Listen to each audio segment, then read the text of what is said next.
ce matin, pour la parole de Dieu, je vous demande de tourner avec moi dans Hébreux au chapitre 12. On va lire un seul verset pour la prédication, pour l'introduction de cette prédication ce matin. Hébreux chapitre 12, on va lire le verset 14. Et tout de suite avant de lire le chapitre... Ça ne marche pas?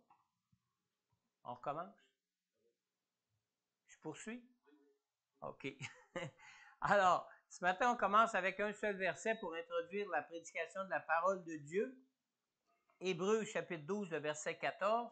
Et tout de suite, avant de lire le verset, j'aimerais vous tout de suite donner le titre de ce message qui s'appelle « Progresser dans notre marche avec Dieu ». On lit ici dans la parole de Dieu, si vous avez tourné avec moi, dans Hébreux chapitre 12 au verset 14. Sinon, vous pouvez toujours le lire à l'écran. Est-ce qu'on l'a à l'écran? Ça va venir? OK, voilà. Hébreux chapitre 12 et au verset 14, nous pouvons lire ici « Recherchez la paix avec tous et la progression dans la sainteté. Sans elle, personne ne verra le Seigneur. » Alors, il y a deux choses ici qui sont à remarquer. Vous savez que le Seigneur nous appelle particulièrement à deux choses dans notre vie terrestre ici-bas. Et la première chose que l'on remarque dans le verset 14, la première chose, c'est de rechercher la paix avec tous. Et la deuxième chose, évidemment, c'est de progresser dans notre transformation pour ressembler de plus en plus à Jésus dans nos vies. Il faut bien remarquer ici que la deuxième chose qui est de progresser dans notre sainteté, cette deuxième chose-là n'est pas simplement un appel comme celui de rechercher la paix avec tous. Progresser dans la sainteté, c'est plutôt une chose qui est essentielle pour notre salut. Quand on lit « Sans elle, personne ne verra le Seigneur », remarquez que le pronom « elle » n'est pas au pluriel, il est au singulier. Alors, le pronom « elle » qu'on trouve ici se rapporte seulement à notre progression dans la sainteté et non au fait de rechercher la paix avec tous.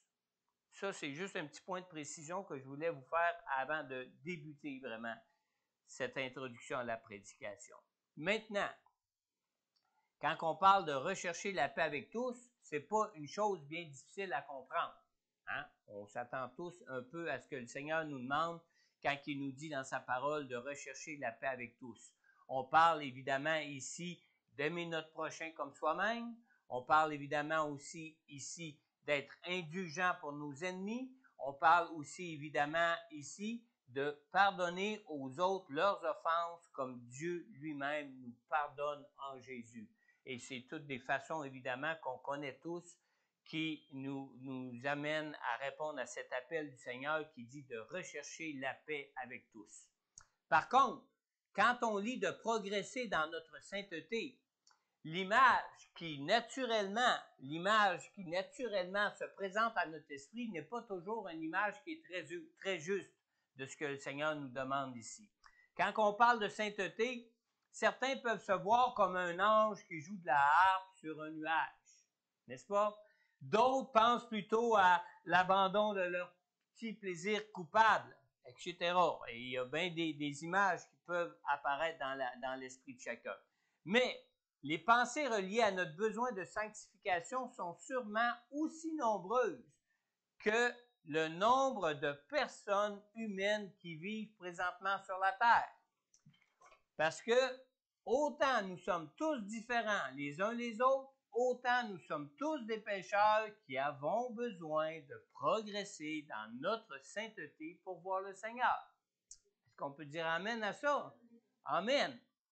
Alors, Dieu ne nous appelle pas à la sanctification sans que nous puissions savoir et comprendre ce que cette progression dans la sainteté peut signifier pour chacun de nous. Vous savez, Dieu a pourvu à notre sanctification, premièrement en nous plaçant en Jésus au moment où nous avons reconnu notre état de pécheur et que nous avons reçu Jésus comme sauveur.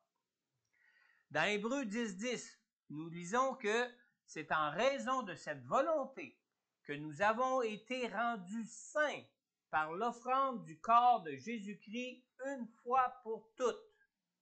C'est puissant comme parole de Dieu ici, n'est-ce pas? Du fait que Jésus a marché parfaitement dans la volonté de Dieu pour nous à notre place, il s'est ainsi lui-même sanctifié pour nous, pour que nous, en lui, nous soyons vus par Dieu comme étant saints. Déjà maintenant, depuis que nous avons mis notre foi en Jésus. Maintenant, qu'est-ce que peut signifier de progresser dans notre sainteté si nous sommes déjà vus comme saints par Dieu en Jésus? Bonne question, n'est-ce pas? Pour comprendre cette ordonnance de la parole de Dieu, il nous faut nous regarder de notre point de vue humain.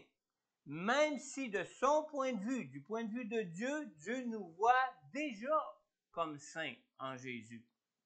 Alors, si en Jésus, Dieu nous voit déjà saints comme Jésus l'a été lui-même en tant qu'homme, cela ne signifie pas que nous le sommes déjà comme nous le serons une fois que notre transformation aura été complétée, une fois que nous aurons quitté le corps de pécheur dans lequel nous sommes présentement. Dans 1 Corinthiens, au chapitre 15, nous lisons dans le verset 51 et 52, ça nous parle ici particulièrement de l'enlèvement de l'Église, l'enlèvement des chrétiens, de ceux qui sont nés nouveaux en Jésus. On lit ici, « Au son de la dernière trompette, la trompette sonnera. Alors, les morts ressusciteront incorruptibles, et nous serons transformés. Voici, je vous dis un mystère. Nous ne mourrons pas tous, mais tous nous serons transformés. » Pourquoi nous serons transformés? Parce que nous avons tous besoin d'être transformés. Nous avons tous besoin d'être changés à l'image du Seigneur Jésus-Christ, qui lui-même en tant qu'homme a été saint, très saint, pour marcher en toute sainteté devant Dieu dans sa vie. Alors, si l'enlèvement arrive avant notre mort, nos derniers besoins de transformation se feront quand? Ils se feront à l'instant où nous serons enlevés. Et si nous mourrons avant l'enlèvement, nos derniers besoins de transformation se feront quand? Ils se feront à l'instant de notre résurrection en Jésus. Amen. Déjà, on sait tout ça, n'est-ce pas? Amen. Ou du moins, sinon, nous savons déjà du moins que nous sommes tous encore des pécheurs, même si nous sommes vus comme étant saints par Dieu qui est dans les cieux, comme étant saints en Jésus. Amen. Maintenant, qu'est-ce qui arriverait si nous n'étions pas déjà sanctifiés en Jésus pour être déjà vus saints par Dieu? C'est une autre bonne question, ça. Merci de me la poser. Nous serions comme ceux qui ne croient pas en Jésus. Comment est-ce que sont ceux qui ne croient pas en Jésus? Nous serions comme tous ceux qui ne meurent pas dans la foi en Jésus. Qu'est-ce qu'ils sont? Ils demeurent des pécheurs aux yeux de Dieu et tristement, ils ressusciteront pour leur condamnation au jour du jugement dernier, au lieu de ressusciter, transformés en Jésus-Christ pour la vie éternelle.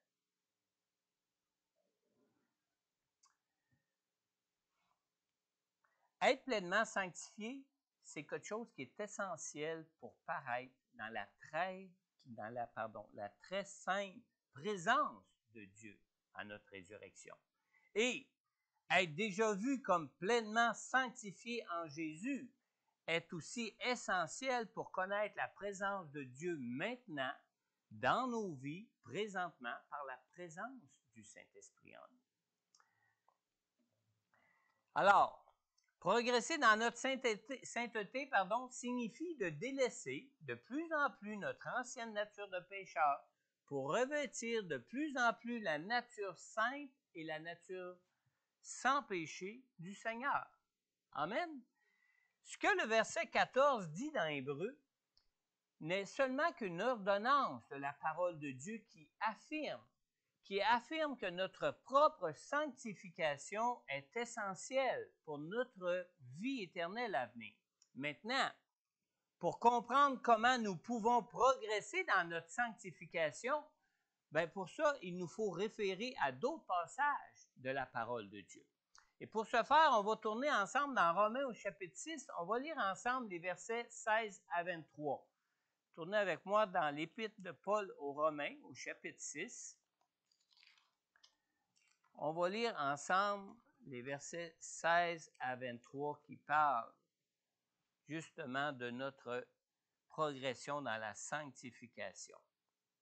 Alors, dans Romains 6, vous ne l'aurez pas à l'écran, là, sauf peut-être un verset qu'on retient dans ce passage-là, mais à partir du verset 16, nous lisons ici, Romains 6 au verset 16, « Ne savez-vous pas que si vous vous livrez à quelqu'un comme esclave pour lui obéir, vous êtes les esclaves du maître à qui vous obéissez, soit du péché qui conduit à la mort, soit de l'obéissance qui conduit à la justice.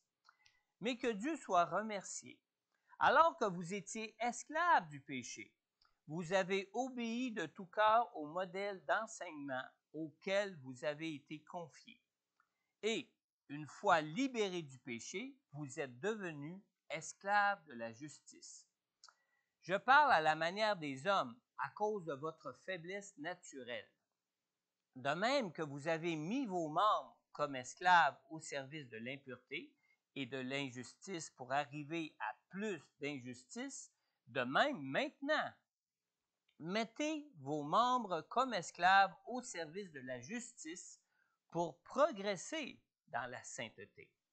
En effet, lorsque vous étiez esclaves du péché, vous étiez libres par rapport à la justice. Quels fruits portiez-vous alors? Des fruits dont vous avez honte aujourd'hui, car leur fin, c'est la mort. Mais maintenant que vous avez été libérés du péché et que vous êtes devenus esclaves de Dieu, vous avez pour fruit la progression dans la sainteté et pour fin la vie éternelle. On remarque bien que ça parle de notre progression dans la sainteté ici. On a lu particulièrement au verset 19. De même que vous avez mis vos membres comme esclaves au service de l'impureté et de l'injustice pour arriver à plus d'injustice, de même, maintenant, pour progresser dans la sainteté, mettez vos membres comme esclaves au service de la justice pour progresser dans la sainteté. Alors, vivre une vie d'esclavage, vous savez que quand on parle de tout ça de nos jours, surtout si on veut parler de notre besoin de Jésus pour notre salut, vivre une vie d'esclavage n'est pas une idéologie qui est très recherchée à notre époque, n'est-ce pas? Parler juste de devenir esclave de Dieu, puis déjà les gens qui sont rebelles à Dieu veulent rien savoir de Dieu, puis encore moins de devenir des esclaves de Dieu, n'est-ce pas? Même quand on est des enfants de Dieu déjà, on cherche à être enfant de Dieu le plus pleinement possible pour connaître le plus possible. Non pas d'être esclave de Dieu, mais de connaître la liberté que Jésus nous a acquise à la croix. Amen. Alors, quand on lit au verset 19, « Mettez vos membres comme esclaves au service de la justice pour progresser dans la sainteté », le premier mot qui nous rebute le plus souvent n'est pas le mot justice. On recherche toute la justice. Puis on a tous soif de justice et surtout de la justice divine pour nos vies. Mais le mot qui nous rebute le plus souvent, généralement en lisant ce passage, c'est plutôt le mot esclave. N'est-ce pas? Moi, j'ai une cousine qui est d'une mentalité moderne, pour être peut-être plus poli envers elle, dire plutôt une mentalité contemporaine, parce que c'est la mentalité générale qu'on rencontre chez les gens du monde de nos jours aujourd'hui. La dernière fois que j'ai rencontré cette cousine, puis que j'ai pu parler avec, elle faisait déjà des années que je ne l'avais pas vue, ou même plus que 35 ans, je pense que je ne l'avais pas rencontrée. J'ai rapidement constaté qu'elle croyait en Dieu suffisamment pour espérer se retrouver au ciel à la fin de ses jours. Mais, aussitôt que je lui ai parlé de la nécessité de se confier à Jésus pour être dirigée et pour être conduite par lui dans sa vie présente, savez-vous ce qu'elle m'a répondu? Elle m'a répondu qu'elle était un esprit libre, n'est-ce pas? Un esprit libre et qu'elle voulait le demeurer. Alors, cette réponse-là a mis fin, malheureusement, cette façon de voir les choses la façon qu'elle voyait les choses, a mis fin à fermer la porte à toute possibilité de poursuivre cette conversation-là que j'avais avec elle en ce qui concerne la foi en Dieu. C'est là qu'on voit combien le monde peut exercer une influence qui peut être puissante sur notre vision des choses en ce qui concerne le fait de notre besoin de Dieu dans nos vies pour être digne de paraître dans la présence de Dieu.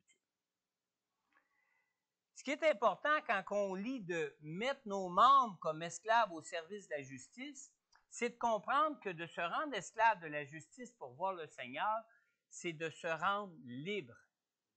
Libre, pas de Dieu, mais vraiment libre du péché qui, lui, nous rend esclaves.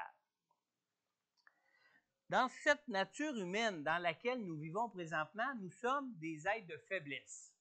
Est-ce qu'on est tous en mesure de reconnaître qu'on est des êtres sans force, sans le Seigneur?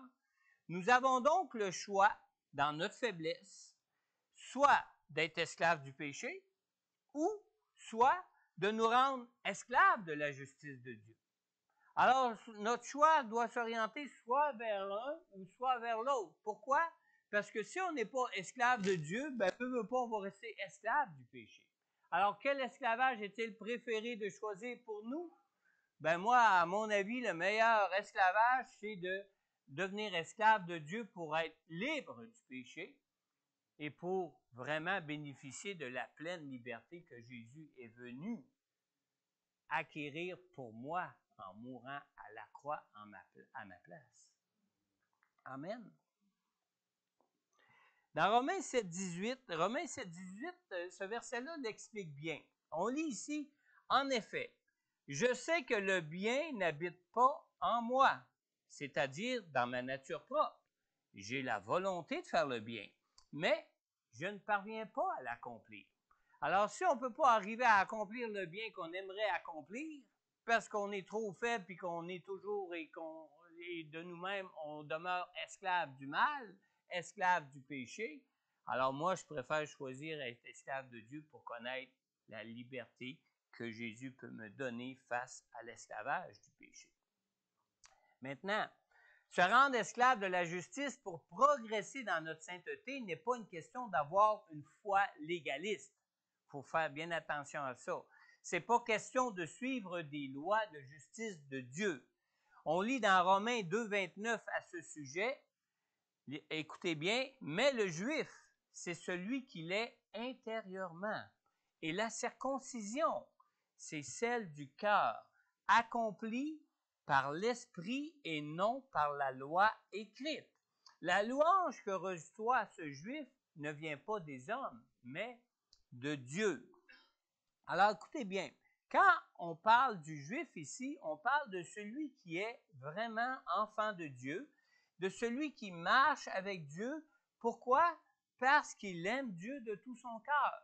Et non pas parce qu'il suit des règles de prescription de vie de Dieu comme Dieu l'avait fait avec son peuple Israël dans l'Ancienne Alliance, sous le temps de l'Ancienne Alliance, avant que le Saint-Esprit soit libéré pour nous être donné dans nos vies. Quand on parle du juif, on parle de quelqu'un qui est vraiment enfant de Dieu parce qu'il marche de tout son cœur, parce qu'il aime Dieu. Il marche de tout son cœur avec Dieu parce qu'il aime Dieu. Alors, on ne peut pas aimer Dieu de tout son cœur si on n'aime pas ce qui est juste de tout notre cœur. Et en passant, c'est vrai que tout ce qui est juste nous vient de Dieu. Amen. Alors, ce n'est même pas une question d'aimer la justice parce qu'on lit ce qui est juste dans la parole de Dieu. Mais si on aime la justice et la justice qui vient de Dieu, c'est quelque chose qui vient de Dieu et qui vient nous conduire pour être avec Dieu. Alors, être esclave de la justice, ce n'est pas une question d'observer religieusement des règles de la justice de Dieu. Et de toute façon, nous ne pourrions même pas arriver à accomplir les lois de Dieu par nous-mêmes. On a besoin de la grâce de Dieu pour le faire, on a besoin de l'Esprit de Dieu pour le faire, et aucun homme sans la grâce de Dieu ne pourrait être sauvé, parce qu'aucun homme sans la grâce de Dieu ne peut arriver à satisfaire pleinement toute la justice de Dieu dans sa vie. Mais se rendre esclave de la justice de Dieu, c'est quoi? C'est de choisir librement de marcher par l'Esprit de Dieu dans notre cœur. Pourquoi? Parce que nous aimons Dieu et parce que nous aimons la justice de Dieu. Amen. Dans 2 Corinthiens 3,17, on lit ici, « Or, le Seigneur, c'est l'Esprit. Et là où est l'Esprit du Seigneur, là est la liberté. » Amen. L'Esprit de Dieu est là pour nous conduire. L'Esprit de Dieu est là pour nous instruire. L'Esprit de Dieu est là pour nous révéler autant la condition de notre cœur que la sainteté de Dieu. Mais l'Esprit de Dieu ne nous impose jamais la volonté de Dieu. Il nous laisse toujours libres d'y marcher, toujours libres d'y obéir en fonction de notre cœur pour Dieu. Amen. Mais il travaille toujours à nous convaincre de faire le bon choix, de marcher avec Dieu et de progresser dans notre sainteté pour marcher avec Dieu et pour arriver à connaître sa pleine présence au jour de notre résurrection. Alors, plus vous laisserez de la place au Seigneur dans votre cœur, plus vous connaîtrez sa présence avec vous, la présence du Saint-Esprit en vous, et plus vous connaîtrez sa présence avec vous par le Saint-Esprit, plus vous serez libre de la domination du péché qui nous tient en esclavage. Amen. Donc, pour mettre nos membres au service de la justice, nous devons aimer le Seigneur plus que nos petits désirs coupables. Est-ce qu'il y a des gens ici qui auraient des petits désirs coupables? Ça me surprendrait que vous n'en ayez pas. Moi-même, j'en ai pas mal. Je dois toujours me retenir, puis je me sens toujours avec l'Esprit de Dieu qui cherche toujours à me retenir face à mes petits désirs coupables. Amen. Dans Jacques 1, au verset 12, l'Épître de Jacques, chapitre 1, verset 12, on lit ici, « Heureux l'homme qui tient bon face à la tentation, car, après avoir fait ses preuves, qu'est-ce qui arrive après? Il recevra la couronne de la vie que le Seigneur a promise à ceux qui l'aiment. » À ceux qui l'aiment. Il n'y a pas besoin de dire ici, le Seigneur, dans sa parole, à ceux qui suivent mes règles, parce qu'il sait que ceux qui suivent ses règles, c'est parce qu'il l'aime. Alors, il peut simplement dire à ceux qui l'aiment. Vous savez, nous ne sommes jamais tentés sans relâche par le péché. Des fois, on a l'impression qu'on n'en finira jamais avec la tentation, mais nous ne sommes jamais tentés sans relâche par le péché. Dans le verset 14, toujours dans Jacques 1, on lit ici, « Mais chacun est tenté quand il est attiré et entraîné par ses propres désirs. » Alors, qu'est-ce que nous lisons ici? Que chacun est tenté en tout temps? Non. Quand on est aux prises avec la tentation du péché dans nos vies, c'est quand que chacun est tenté, quand il est attiré et entraîné par ses propres désirs. Alors, si c'est Dieu que nous désirons et si c'est sa justice que nous désirons, nous sommes alors libres des tentations du péché dans nos vies. Amen. Maintenant, penser qu'on ne peut pas résister au péché n'est pas une façon de penser qui vient de nous-mêmes. Penser qu'on ne peut pas résister au péché, ce sont des pensées qui viennent du diable. Pourquoi qu'ils viennent du diable? C'est simple à comprendre. Quand le diable nous suggère de telles pensées, c'est que nous devons revenir à la parole du Seigneur pour garder nos propres pensées conformes à celles de Jésus. Parce que tout ce que le diable veut, lui, c'est de nous décourager, de livrer nos membres pour progresser dans la sainteté comme Dieu nous le demande. Mais la parole de Dieu nous dit aussi, en Jacques, au chapitre 4 et au verset 7, « Soumettez-vous donc à Dieu, mais résistez au diable et il fuira loin de vous. » Pensez-vous que le diable vient vous tenter si vous n'avez pas de désir pour des péchés quelconques? Non, il va venir vous tenter pour des désirs, pour des petits péchés coupables. parce qu'il sait qu'il ne peut pas nous tenter si nos désirs sont des désirs qui sont en Dieu, si nos désirs sont des désirs qui sont pour Dieu, si nos désirs sont des désirs pour la justice de Dieu dans nos vies. Amen. Dans tout ça, il y a un processus de séduction. Un processus de séduction qui prend place avant d'être entraîné à pécher dans nos vies. Dans Jacques 1, toujours au verset 15, on lit « Puis le désir, lorsqu'il est encouragé, donne naissance au péché. Et le péché, parvenu à son plein développement, a pour fruit la mort. » Alors, comme un fruit se développe, pousse et finit par être pleinement un fruit, le péché fait la même chose pour nous. Un désir prend naissance dans notre cœur. Il y a un processus qui se poursuit où quand ce désir-là grandit, la tentation vient et la tentation devient encore plus forte. Et quand la tentation vient et que la tentation devient plus forte, ben, il finit par arriver à son plein développement et qui a pour fruit quoi? La mort. Dans son livre « La tentation et le secours divin », celui qu'on appelle le frère André, c'est pas le frère André des miracles à Montréal, là. On parle d'un frère chrétien qui est un auteur chrétien néerlandais ici. Et il dit que, à proprement parler, la convoitise préexiste à l'incitation au péché dans nos vies. Croyez-vous ça? Oh oui, hein? On regarde juste grandir un enfant, puis on voit automatiquement que déjà, il convoite bien des choses avant même qu'on puisse le tenter avec des choses quelconques. Vous savez, nous sommes de nature à convoiter. C'est ce que ça veut dire finalement. Dans la nature humaine dans laquelle nous sommes, dans la nature d'homme dans laquelle nous sommes nés, nous sommes de nature à convoiter. Si nous ne serions pas de nature à convoiter, la tentation n'aurait aucun pouvoir pour nous entraîner à pécher. Vrai?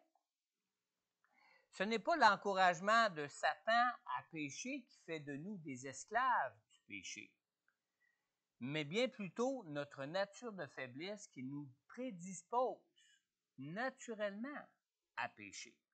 Dans la première épître de Jean au chapitre 2, on lit au verset 15 à 17. On lit ici « N'aimez pas le monde, ni ce qui est dans le monde. Si quelqu'un aime le monde, l'amour du Père n'est pas en lui. En effet, tout ce qui est dans le monde, la convoitise qui est dans l'homme, la convoitise des yeux et l'orgueil dû aux richesses, vient non du Père, mais du monde. Or, le monde passe, sa convoitise aussi, mais celui qui fait la volonté de Dieu demeure éternellement. » Alors, l'amour du monde conduit à toutes sortes de convoitises. Pour être libre du péché, la parole de Dieu ici met l'accent sur quoi? Met l'accent sur notre amour pour Dieu. Et vous savez, les petits faits de notre nature humaine nuisent beaucoup plus à notre progression dans la sainteté, plus que nous pouvons l'imaginer même. Le verset 16 parle de la convoitise de notre chair. Ça parle aussi de la convoitise de nos yeux et de l'orgueil de la vie comme des choses qui viennent du monde et non pas de Satan. La convoitise vient du fait qu'on est des êtres humains tirés de la poussière de la terre et que nous sommes nous-mêmes tirés de cette création qui forme le monde aujourd'hui. Pour nous qui sommes tirés de la poussière de la terre, c'est donc difficile d'aimer Dieu que lui est au ciel. On regarde avec nos yeux et dit « Oh, ça serait le fun, ça. » On a notre orgueil qui fait que on oublie l'humilité de Dieu. Dieu, c'est trop abstrait, lui, il est au ciel. Nous, on est de la terre. On est tiré de la poussière. On est bien humain et avec tous nos sens où ce que on est porté à convoiter tout ce qu'on peut voir, tout ce qu'on peut toucher, tout ce que ce monde peut nous offrir autour de nous. N'est-ce pas? Pour nous qui sommes tirés de la poussière de la terre, c'est difficile d'aimer Dieu qui est dans le ciel, plus que les choses de ce monde. mais il faut arriver à aimer Dieu qui est dans le ciel plus que les choses qui sont dans ce monde. Mais Jésus nous comprend, lui. Vous savez que Jésus il a lui-même marché comme nous dans une nature humaine, une nature tirée de la poussière de la terre comme nous. Ça, il ne faut jamais l'oublier. Les gens religieux ont même accusé Jésus d'être un mangeur et un buveur. Vrai? Si vous connaissez votre évangile, vous vous souvenez que certains passages en parlent. Dans Luc, au chapitre 7, on lit au verset 34 et 35, « Le Fils de l'homme est venu. Il mange et il boit. Et vous dites, c'est un glouton et un buveur, un ami des collecteurs d'impôts et des pécheurs. Mais, il y a un mais qui suit tout ça. La sagesse a été reconnue juste par tous ses enfants. » Alors, les joies et les plaisirs de la vie terrestre ont-elles eu raison de Jésus pour l'empêcher de marcher en toute sainteté devant Dieu qui est dans les cieux? Évidemment, la réponse est non. On sait très bien que Jésus n'a jamais péché, même s'il a marché dans une nature d'homme comme la nôtre. Jésus a pourtant pleinement goûté aux bienfaits de la vie terrestre, mais sans jamais laisser aucun caprice de sa nature humaine le détourner de ce qui était juste selon Dieu durant sa vie. Alors, marcher en esclavage à Dieu ne vient pas contraindre de vivre pleinement notre vie. Ce qui vient nuire à notre progression dans la sainteté, ce n'est pas de jouir pleinement de la vie terrestre. Dieu nous a créés pour jouir de cette vie. Ce qui nuit à notre progression, c'est quand que nous sommes à l'écoute de nos petits caprices pour convoiter les choses de ce monde parce qu'on aime les choses de ce monde plus que ce qu'on aime Dieu. Amen. Je ne vous demande pas est-ce qu'il y a des questions là-dessus, mais je suis certain que vous comprenez très bien et qu'il n'y en a pas. Amen. Pour progresser dans notre besoin de sanctification, nous avons la puissance de Dieu à la disposition de notre foi. On lit dans 1 Corinthiens chapitre 10 et au verset 13. « Aucune tentation ne vous est survenue qui n'ait été humaine. Dieu est fidèle et il ne permettra pas que vous soyez tentés au-delà de vos forces. Mais avec la tentation, il préparera aussi le moyen d'en sortir afin que vous puissiez la surmonter. » Amen. Ça, c'est une promesse de Dieu pour nous. Vous savez que Jésus a fait un long jeûne de 40 jours pendant lesquels il a été lui-même tenté en tant qu'homme.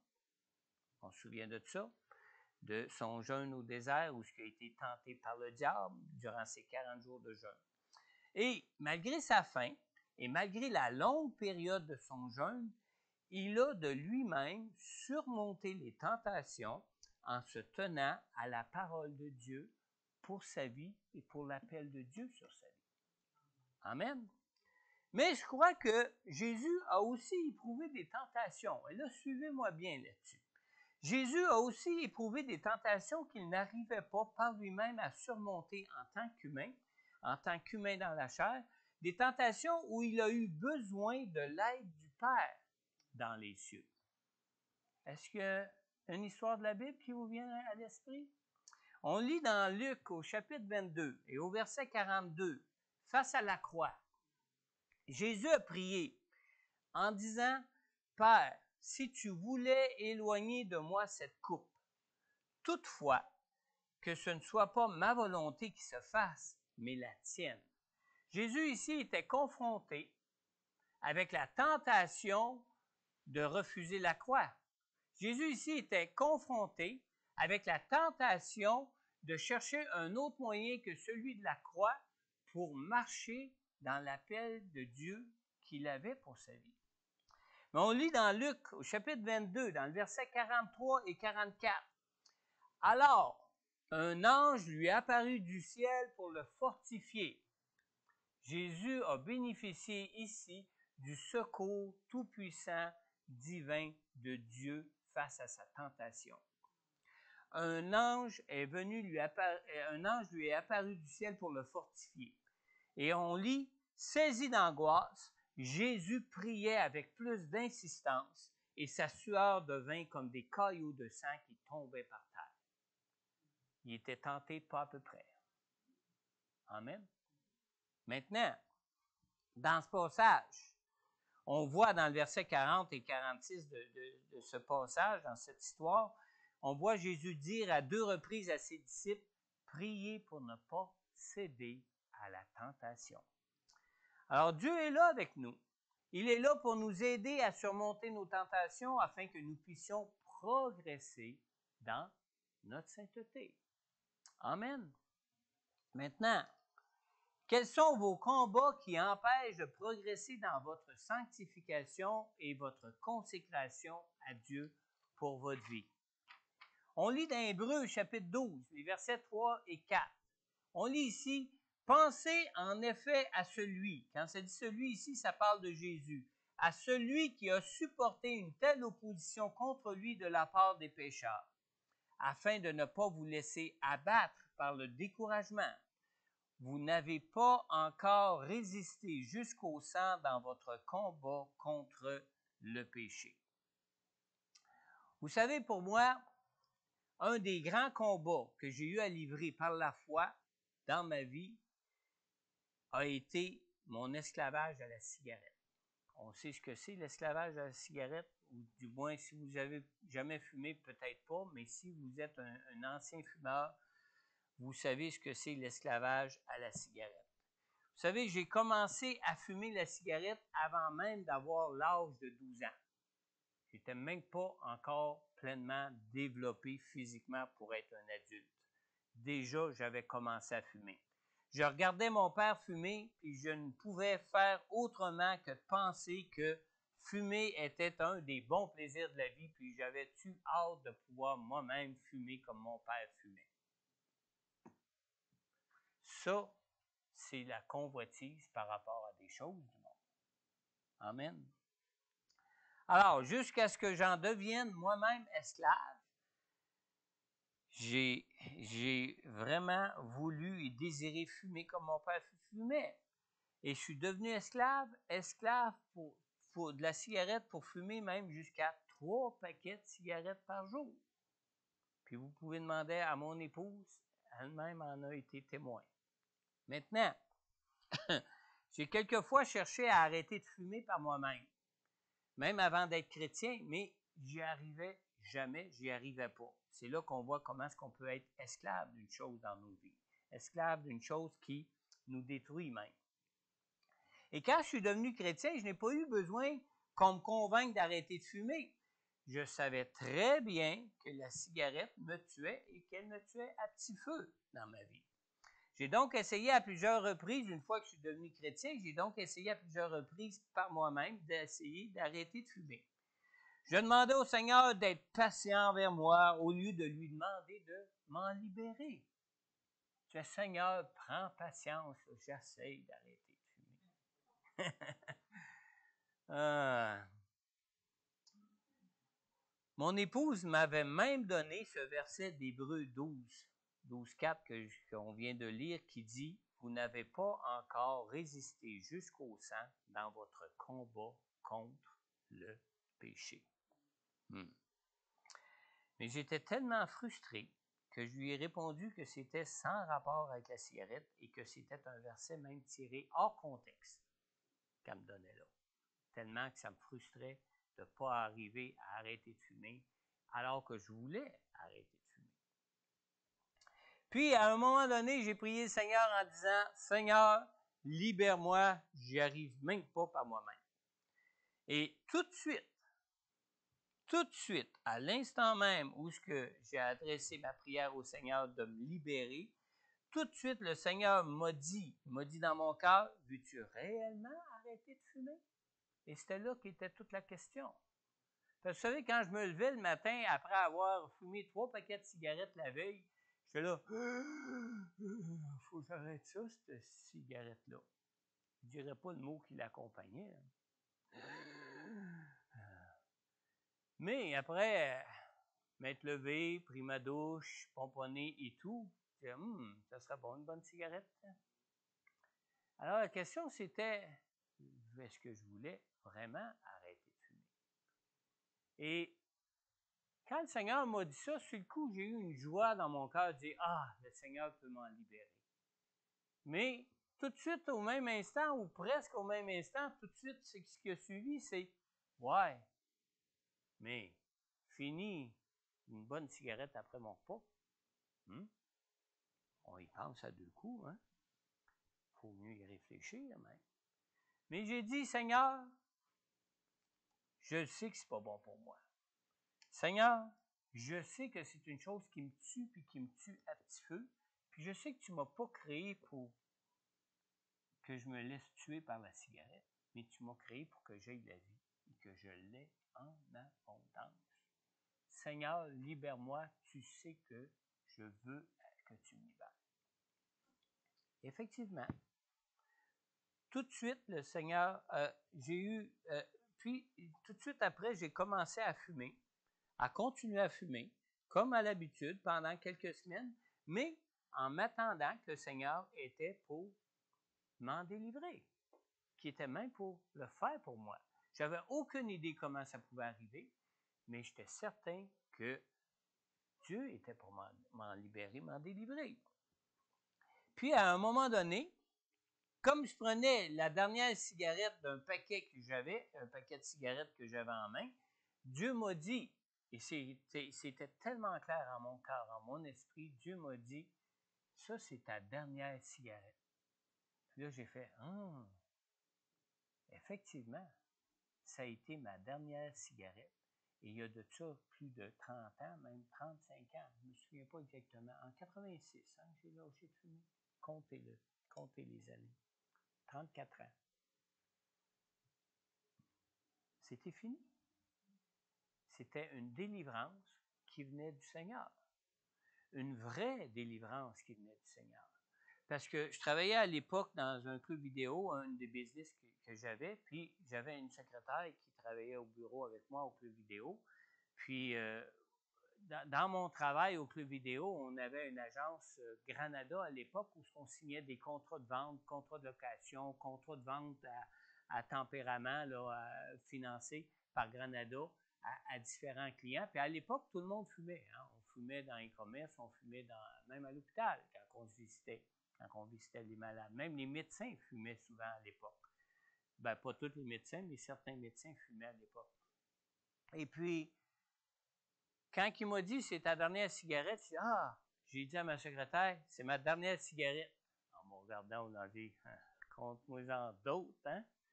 Quelle bonne nouvelle ce matin. Il fume sa dernière cigarette, j'ai hâte de voir ça. Juste son air disait tout ça. Mais à la fin de la journée, après que j'ai passé la journée avec des fumeurs tout énervés d'acheter une nouvelle télévision ou un nouvel système de son ou quoi que ce soit à crédit des fois ou bien donc en location, etc., et qui étaient anxieux de savoir si le crédit de Granada les acceptait, on me fumait à pleine face même toute la journée. Puis, ça ne me dérangeait pas comme si je n'avais jamais fumé de ma vie. À la fin de la journée, ma secrétaire m'a dit, ouais, comme tu as dit, c'est vraiment Dieu qui t'a libéré parce que ça ne se peut pas avoir passé de même sans penser à fumer dans toute la journée. Je peux vous dire que par la suite, j'ai eu des tentations pour fumer. Une fois ou deux ou trois maximum. Je me souviens le soir même, on avait une rencontre biblique chez le frère de mon épouse. Puis, je lui ai témoigné, comme j'avais témoigné à ma secrétaire, que Jésus m'avait libéré de la cigarette. Puis, on a fait notre rencontre d'études bibliques. Après la rencontre, on embarque dans l'auto pour retourner à la maison. En m'assisant dans l'auto, je dis à Sylvie, j'étais envie de fumer. Ben, dis, voyons donc, tu viens de témoigner que Jésus t'en a libéré. Je dis, oui, mais là, je comprends pas, j'ai tellement envie de fumer. J'ai dit, si je fume pas, je sais pas ce qui va arriver. Ben, tu t'essayeras d'en allumer une dans le nom de Jésus. Je me suis mis à pleurer. Puis, la tentation est partie. aussi vite qu'elle a dit, essaye donc d'allumer une dans le nom de Jésus. Une semaine après, un samedi matin, à peu près une semaine après, j'étais seul au club vidéo, les employés étaient sur le point de rentrer, puis il me prend une envie de fumer. Puis là, le Seigneur m'a parlé. Le Seigneur m'a dit, comment tu as fait pour arrêter? Tu sais, Seigneur, c'est toi qui m'as délivré. Mais pourquoi, là, tu as envie de fumer si je t'en ai délivré? Ah, ben oui, je suis délivré. Moi, je n'ai pas besoin de fumer, puis il n'y a pas question que j'aie encore le goût de fumer. C'est non, dans le nom de Jésus. Puis c'est reparti. J'en ai eu un autre peut-être 3 mois plus tard. Puis, je n'ai jamais refumé par la suite. Du moment qu'il est venu des tentations, j'ai dit non, et le diable a fui loin de moi. Mais ma délivrance, je vous le dis, et c'est certain, c'est Dieu qui m'en a délivré, et c'était pas ni moi, ni par ma propre force. J'ai pu fermer la porte au diable parce que je savais que Dieu m'en avait rendu libre et que c'était juste un caprice de ma chair. Vous savez, nous ne sommes pas seuls dans nos combats pour progresser dans notre sanctification dans nos vies. On lit dans Apocalypse au chapitre 3, dans les versets 20 et 21, Jésus dit, « Voici, je me tiens à la porte et je frappe. Si quelqu'un entend ma voix et ouvre la porte de son cœur, j'entrerai chez lui, je souperai avec lui et lui avec moi. Le vainqueur, je le ferai asseoir avec moi sur mon trône, tout comme moi aussi j'ai vaincu et me suis assis avec mon Père sur son trône. » Ça, c'est une promesse qui est pour chacun de nous, pour chacun de ceux qui croient en Dieu, pour chacun de ceux qui sont de ses enfants. La première chose à faire pour parvenir à progresser dans ta transformation, c'est celle de reconnaître ton besoin d'être sauvé, ton besoin d'être délivré. Si tu reconnais que Jésus est mort pour le prix de tes péchés à la croix, et si tu veux le recevoir dans ton cœur pour qu'il te conduise dans ton besoin de transformation pour ta vie jusqu'au jour de ta résurrection avec lui au ciel, bien, je t'invite simplement à adresser cette courte prière à Dieu dans ton cœur. Père céleste, je crois en ton amour. Je crois en Jésus qui a souffert et qui est mort à la croix pour moi à ma place. Je reconnais que je suis pécheur. Je reconnais que je ne peux me racheter moi-même de mes péchés. Je reconnais que je peux me délivrer moi-même du péché pour être sanctifié et être transformé, pour être sauvé dans ma vie. Seigneur Jésus, je t'ouvre maintenant tout mon cœur. Je te prie, Seigneur, maintenant, d'entrer dans ma vie afin que je puisse devenir une nouvelle créature en toi. Je te prie, mon Dieu, aussi, de me donner la personne de ton Saint-Esprit afin de pouvoir connaître pleinement ta présence avec moi dans ma vie maintenant. Et merci, Jésus, de ton œuvre à la croix qui me rend déjà entièrement digne d'être enfant de Dieu, même si je demeure encore dans cette nature de pécheur maintenant qui progresse de jour en jour dans ta sanctification, Seigneur. Et on peut dire à cette prière, simplement, si vous l'avez faite d'un cœur sincère et si vous y croyez vraiment, vous pouvez dire simplement Amen. Alors, si vous avez fait cette prière pour la première fois, n'hésitez pas à me contacter pour me le faire savoir. Je suis là pour vous soutenir, je suis là pour prier pour vous et pour vous accompagner dans votre cheminement dans la foi. Et maintenant, pour vous, pour tous les autres, pour vous qui venez faire cette prière pour la première fois et pour tous ceux qui avaient déjà fait cette prière avant aujourd'hui, je vous invite aussi à adresser cette prière au Seigneur. Cette prière qui est comme suit. Seigneur Jésus, je te prie aussi de me rendre libre pour progresser dans la sainteté. Cette sainteté sans laquelle personne ne pourra te voir un jour. Viens, Seigneur Jésus, dans ta grâce pour moi. Viens me donner la victoire dans mes combats contre mes péchés. Seigneur mon Dieu, je te prie de me garder d'être exposé à la tentation et de me donner les moyens de m'en sortir, Seigneur. Merci, Seigneur, d'être présent avec moi dans ma vie ici-bas et merci que tu libères ta puissance pour moi, pour ma sanctification, pour ma transformation. Je te prie, Seigneur, dans le nom puissant de Jésus. Et tous ceux qui croient en Jésus peuvent dire maintenant, Amen. Amen. Alors, si vous avez un besoin spécifique concernant votre désir de progresser dans la sainteté et que vous aimeriez qu'on prie particulièrement pour vous d'une façon plus personnelle, contactez le bureau de l'Église et demandez soit pour moi ou soit pour Pasteur Corneille selon votre préférence. On est là tous les deux, nous sommes là pour vous accompagner, pour vous soutenir face à vos doutes et pour vous soutenir dans tous vos combats, quels qu'ils soient, contre le péché. Et pour ceux qui sont présents ici ce matin à l'église, je vous invite à vous avancer à l'autel sur les X avec votre masque afin que je puisse prier pour vous personnellement. Alors, merci pour tous ceux qui nous écoutent en ligne. Nous prions pour vous et nous vous donnons rendez-vous dimanche prochain avec nos invités, Pasteur Jean-Yves Marleau et son épouse, Pasteur Rita Grégoire, qui vont nous parler, nous présenter leur mission qui s'appelle Mission Lueur d'Espoir. À la semaine prochaine et je vous dis à tous, soyez comblés en Jésus. Dieu vous bénisse.